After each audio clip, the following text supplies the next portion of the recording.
Buenos días, en esta evidencia vamos a hablar sobre un video de exposición de procedimientos operativos estandarizados. Somos el equipo número 1 del grupo 331 y nuestro equipo está conformado por Alonso Rivera, Brandon Enrique, Cervantes Ríos, Telma Fabiola, Caballo de León, Tania Michel y Colunga Silva, Aldo Javier. Nuestro tema de procedimientos operativos estandarizados es para el etiquetado y envasado de residuos peligrosos. En este procedimiento operativo estandarizado nos enfocamos en el correcto etiquetado y envasado de residuos peligrosos biológico-infecciosos en laboratorios de microbiología. Este manual está dirigido a todo el personal que, como consecuencia de su trabajo, maneje, genere y disponga residuos biológicos dentro del laboratorio. Los residuos biológicos son aquellos que presentan ciertas características de peligrosidad y pueden provocar daños en la salud o al medio ambiente. Por ello deben de someterse a exigencias de control durante su producción y gestión. La función del etiquetado permitirá, por tanto, su rápida identificación e informará de riesgos que se llevan asociados. Cualquier envase o recipiente que contenga un residuo peligroso en su interior debe estar correctamente etiquetado e identificado. El presente manual de procedimientos tiene como finalidad indicar al personal involucrado en la fase del etiquetado y envasado de los residuos, cómo realizar la actividad que le corresponde de forma correcta, con el propósito de reducir o eliminar los riesgos asociados a su manejo. Es indispensable establecer una metodología que, basada en los preceptos de la normatividad aplicable, sea de fácil aplicación para que el generador siga los procedimientos adecuados para la etiquetación y envasado de los residuos. La NOM 087 Semarnat SSA1-2002 señala como agente biológico infeccioso cualquier organismo que sea capaz de producir alguna enfermedad. Ahora hablaremos sobre los objetivos que tenemos presentes en este trabajo. El principal viene siendo contar con el documento para que se pueda especificar los lineamientos y las tareas que se deben de aplicar en el laboratorio para llevar a cabo el desarrollo del etiquetado y del envasado. Primero debemos proporcionar una guía de manera fácil para la aplicación del personal y así pueda desarrollar el envasado y etiquetado. Por segundo, es cumplir con la legislación vigente y así evitar multas. Tercero, es minimizar los riesgos medioambientales y de salud. El cuarto es concientizar a cada generador de su responsabilidad en el manejo de los residuos.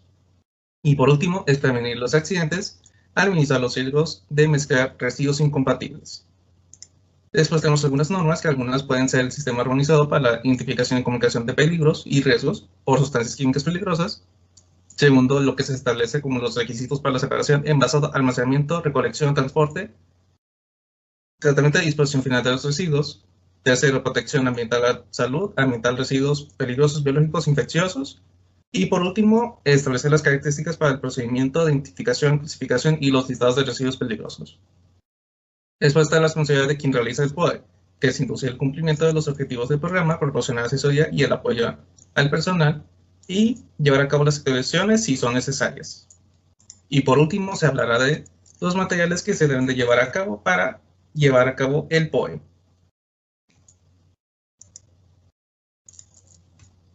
Dentro de los procedimientos encontramos el envasado, donde los RPBI deberán ser identificados para ser separados y envasados inmediatamente después de su generación, es decir, en el mismo lugar en el que se originan y por el personal sanitario. Los envases para la comercialización de sustancias peligrosas deberán cumplir con las siguientes condiciones: estar diseñados y fabricados de tal modo que no sean posibles las pérdidas de contenido. Los materiales con los que están fabricados y sus cierres no deberán ser atacables por el contenido, ni formar combinaciones peligrosas con el cierre. Los envases y cierres deberán ser fuertes y sólidos. Los recipientes con un sistema de cierre reutilizable habrán de ser diseñados de forma que puedan cerrar el envase varias veces sin pérdida de su contenido. Las sustancias muy tóxicas o tóxicas corrosivas pueden llegar al público en general, deberán disponer de un cierre de seguridad para niños y llevar una indicación de peligro detectable al tacto. Los recipientes o bolsas para RPBI deberán estar marcados con el símbolo universal de riesgo biológico y la leyenda residuos peligrosos biológico-infecciosos, y están ubicados solamente en los lugares donde se generan estos residuos y no podrán ser mezclados con ningún otro tipo de recipientes o bolsas. Una vez que los residuos han sido clasificados o separados según sus características, deben ser envasados como se muestra en esta tabla. Es decir, se separan por clasificación, estado físico, envasado, tipo de envase y color. Dentro de clasificación tenemos en primer lugar a la sangre, que se encuentra en un estado líquido, y el tipo de envasado tiene que ser un recipiente hermético, como se muestra en el tipo de envase, es un contenedor y su color debe ser rojo.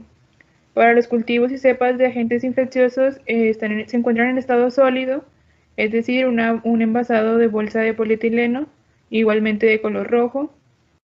Para los patológicos, están en estado sólido o líquido. Su envasado puede ser una bolsa de polietileno o un recipiente hermético y debe de ser en color amarillo. Para los residuos no anatómicos, están en estado sólido o líquido.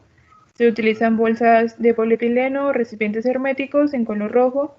Y para objetos punzocortantes, su estado es sólido, por lo tanto, el tipo de envasado debe de ser un recipiente rígido de polietileno y el color debe de ser rojo.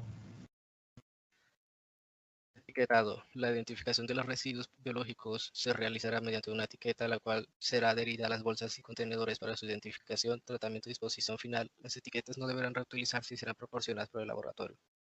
Cualquier envase o recipiente que contenga un residuo peligroso en su interior debe estar correctamente etiquetado e identificado, tanto si se encuentra en poder del productor o del gestor del residuo. Una vez que se haya empezado a llenar el envase, este debe ser etiquetado, debe ser visible y no dar lugar a confusiones, y es que etiquetar correctamente los residuos peligrosos conlleva muchas ventajas. Dentro de la etiqueta se deben colocar datos tales como laboratorio generador y el periodo aproximado de permanencia del residuo dentro de las instalaciones, de tal forma que, en caso de requerimientos específicos de las propiedades del residuo, se pueda contar con la información mínima indispensable. ¿Cómo debe ser la etiqueta del residuo peligroso? La etiqueta de un residuo peligroso deberá distinguir de forma clara, legible e indelegible los siguientes campos. Código de identificación del residuo peligroso es el conocido como código LER. Su objetivo es armonizar la clasificación de los residuos y también facilitar su caracterización a partir de su origen y naturaleza. Nombre de la sustancia. Si la sustancia está incluida en el anexo, se utilizará la nomenclatura que figura el mismo, o si no la IUPAC. Nombre, dirección y teléfono del fabricante o importador, esto es decir, que el responsable de su comercialización, todo envase de residuos peligrosos debe estar correctamente etiquetado e identificado. Símbolos e identificaciones de peligro normalizadas para destacar los riesgos principales, pues como para las sustancias incluidas en el anexo, los símbolos e indicaciones de peligro será que la figura en el mismo. Proporcionar datos que permiten identificar el producto y el responsable de su comercialización, así como el número de teléfono donde efectuar consultas de emergencia, etc. Informar sobre los riesgos y peligros del producto respecto a inflamabilidad, estabilidad, reactividad, toxicidad posibles, etc. Lesiones o daños por inhalación y gestión o contacto, peligros, auxilios y toxicidad también pues podríamos contarlos.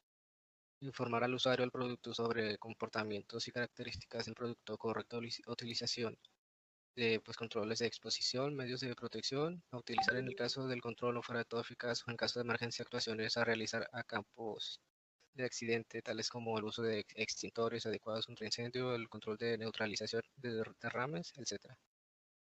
El pictograma de la naturaleza de riesgos que presenta el residuo, en este caso se utiliza el sistema globalmente armonizado de clasificación y etiquetado de productos químicos GHS. Este sistema impulsado por las Naciones Unidas se utiliza en todo el mundo para identificar rápidamente los residuos peligrosos como explosivo, tóxico, irritante, inflamable, corrosivo, etc. También aquí podemos observar las frases de peligro H. Son frases que asignadas a una clase categoría de peligro describen la naturaleza de los peligros de una sustancia o mezcla peligrosas, incluyendo cuando procede al grado de peligro. También tenemos las frases P, que son consejos de prudencia que describen la medida de medidas recomendadas para minimizar o evitar los efectos adversos causados por la exposición a una sustancia o mezcla peligrosa durante su uso o eliminación. Pues la función de etiquetado es permitir una rápida identificación del residuo, así como informar el riesgo asociado al mismo, tanto al usuario como al gestor. En este sentido, es aconsejable rellenar el campo de observaciones de la etiqueta para facilitar la información de los residuos.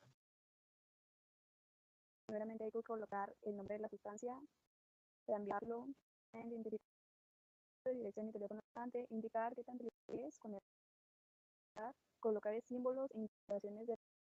También hay que mencionar qué tan fuerte es, estabilidad, actividad, toxicidad posible. Colocar las frases H y P, N e introducir el comportamiento, características que trae el producto para finalmente colocar la etiqueta en el envasado. Hay que colocar este producto en un envase que sea apto con un cierre para poder cerrar y abrir varias veces sin que haya riesgo de que haya un derrame. También hay que saber si es altamente corrosivo. Si no es corrosivo, se deben contar con indicadores de peligro alto, y si no, se cumplen los recipientes para la disposición de residuos. Se tiene que tener colores muy tenues, el tipo de material, la resistencia al rozarse, tensión, etcétera, marcarse con un símbolo universal de riesgo que ya se han estado mencionando. separarse debido a su clasificación, ya sea sangre, cultivos cepas, patológicos, objetos, y para finalmente colocarse en residuos en un almacén temporal. Para los valores de referencia, las bolsas deberán ser de plástico impermeables de calibre mínimo de 200 y deberán cumplir los valores mínimos para los parámetros indicados en la tabla siguiente, aquí como se puede decir en la tabla de especificaciones de las bolsas según esta norma. Para los residuos punzocortantes, los contenedores deberán ser rígidos de polipropileno, resistente a fracturas y pérdidas de contenido al caerse, destructibles por métodos físico-químicos esterilizables, con una resistencia mínima de penetración de 12 newtons, y tienen que ser de color rojo, libre de metales pesados y cloro, debidamente etiquetados y marcados con las leyendas de residuos punzocortantes y con el símbolo de riesgo biológico. Como resultado de las diversas actividades desarrolladas durante los procedimientos en el etiquetado y envasado, los envasados y contenedores de bolsas deben ser etiquetados por el generador con una frecuencia igual a la recolección de desinfectados y sellados según recomendaciones permitidas en condiciones sanitarias. Debido a que no existe una descripción específica que indique el procedimiento de manejo de residuos químicos, estos deberán ser identificados y clasificados de acuerdo con los elementos normativos aplicables, con base en la norma oficial mexicana 052, que establece las características de los residuos peligrosos, el listado de los mismos y los límites que hacen a un residuo peligroso por su toxicidad al ambiente. Los residuos químicos se clasificarán con base al código citado en esta norma. Para presentar las medidas correctivas y preventivas se presenta la generación de residuos peligrosos del tipo químico, los cuales deberán ser manejados conforme a los lineamientos establecidos con la normatividad aplicable. Para garantizar la seguridad y salud del personal involucrado en la ejecución de estos procedimientos, estas medidas serán revisadas periódicamente para tener un mejor control sobre el procedimiento operativo estandarizado.